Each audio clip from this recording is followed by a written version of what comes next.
Chuẩn bị vô.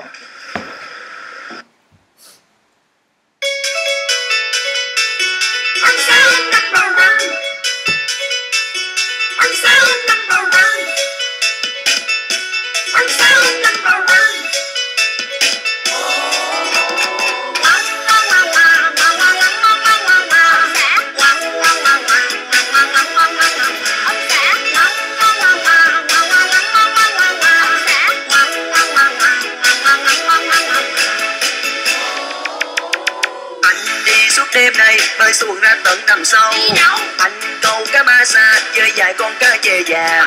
Anh mang về cho vợ anh chơi, vợ tôi cười thì thầm nói thôi. Ông xã em rất là number one.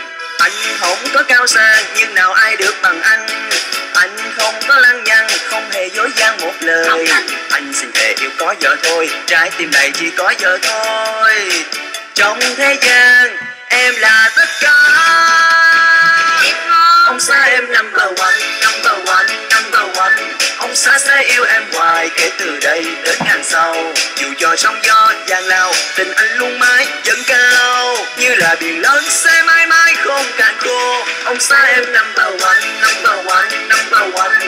Ông xã sẽ luôn chung tình, chỉ mình em chẳng cần ai. Ngày mai đời có đổi thay, lời anh hứa chẳng phôi phai. Em đừng hờn dỗi chớ có nói câu hờn ghen. Ông xã em number one. Ông xã em number one. Ông xã em number one.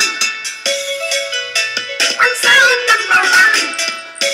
Ông xã em number one, number one, number one.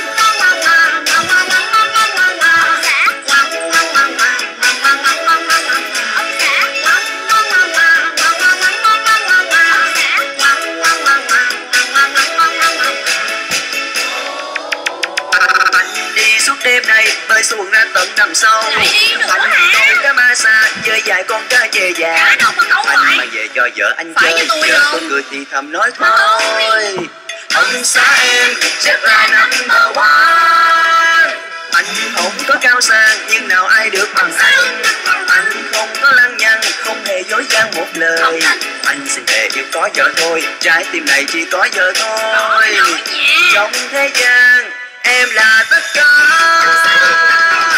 Ông xã em number one, number one, number one. Ông xã sẽ yêu em hoài kể từ đây đến ngàn sau. Dù cho sóng gió giang lao, tình anh luôn mãi dâng cao. Như là biển lớn sẽ mãi mãi không cạn khô. Ông xã em number one, number one, number one. Ông xã sẽ luôn chung tình, chỉ mình em chẳng cần ai. Ngày mai đời có đổi thay, lời anh hứa chẳng phôi phai. Em đừng hờn dỗi chớ có nói câu hờn ghen. Ông xã em number one. Ông xã em number one, number one, number one. Ông xã sẽ yêu em hoài kể từ đây đến ngàn sau. Dù cho sóng gió giang lao, tình anh luôn mãi dâng cao. Như là biển lớn sẽ mãi mãi không cạn khô. Ông xã em number one, number one, number one. Ông xã sẽ luôn chung tình, chỉ mình em chẳng cần ai. Ngày mai đời có đổi thay, lời anh hứa chẳng phôi phai.